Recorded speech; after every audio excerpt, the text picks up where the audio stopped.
Stop treating God as if he's the abuser. You stop doing that. So thank you for tuning in again to I'm Inspired Grizel, and on here we just encourage you to be the best version of you that God has created you to be. All right, on here you get content on love, relationship, worship, just truly good inspiring content on here. So today I'm talking about treating God like the abuser.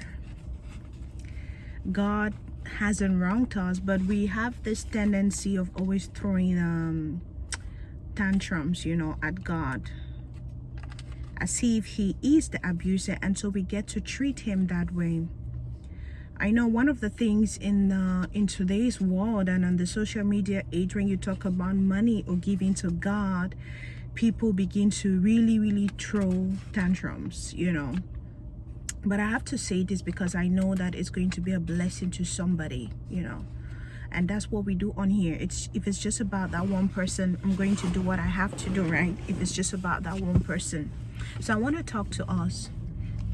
When you read the book of Malachi and several other scriptures way down, you see there's something God is asking of us. He says, I want your obedience. I don't want the things you think you can offer me.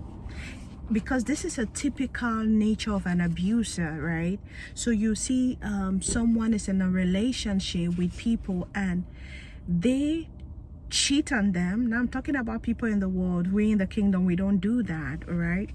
But you cheat on someone or they cheat on you, and the next thing they buy you a car, and that is supposed to make everything go away. It doesn't work like that, and that's how we treat God. So we behave anyhow. You go and steal and prostitute, and you get the money from scamming, and you're coming to give God.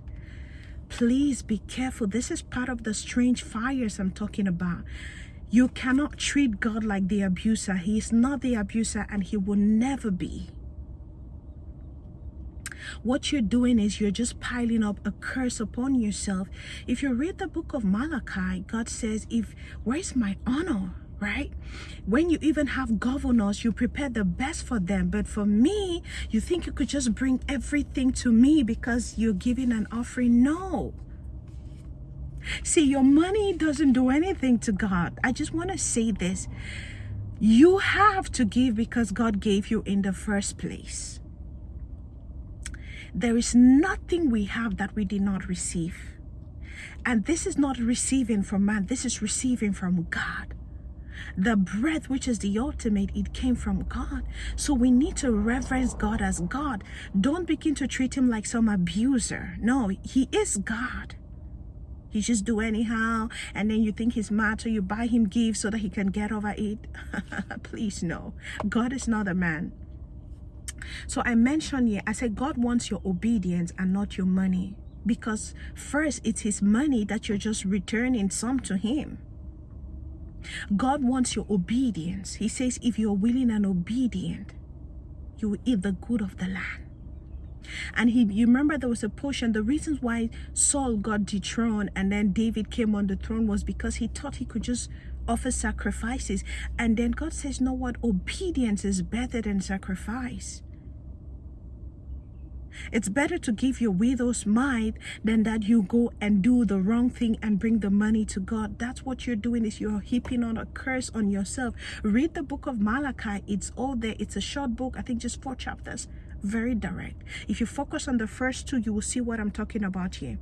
If you are willing and obedient, you will eat the good of the land.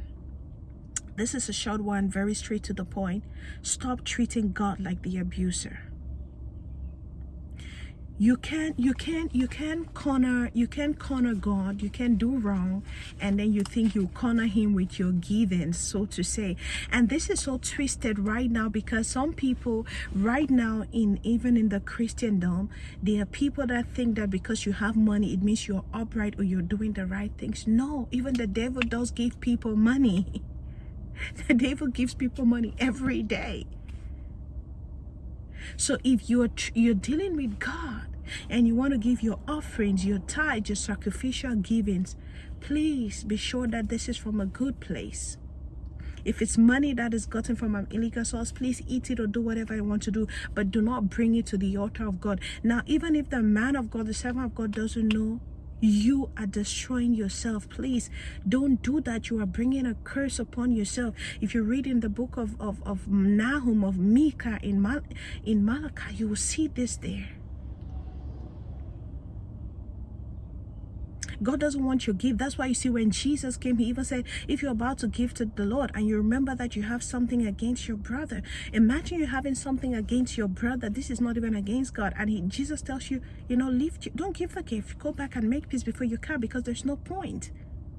And this is why we do not benefit when we give. This is one of the reasons why our giving doesn't seem to produce, because first we are giving from a wrong source, from a wrong mind, with wrong motives.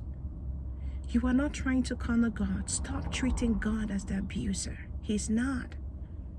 He is God all by himself, the monarch of the universe, the one who created and owns everything. I don't know who this is for, but I wanted to share this. He's not the abuser. Nobody wants to be in an abusive relationship, so you're not going to treat God that way. He's not going to take it. He is Abba, our Father. Like I said, the monarch of the universe. Everything is here because he is, and he created it, and it's for his pleasures. All right? Please be mindful of how you act. God is more interested in our obedience than in our givings or in our activities. Focus on obeying God, the little instructions He's given you. Focus on that, and you will see that your walk with God will become sweeter and more exciting. All right? Until next time, bye for now, and God bless you.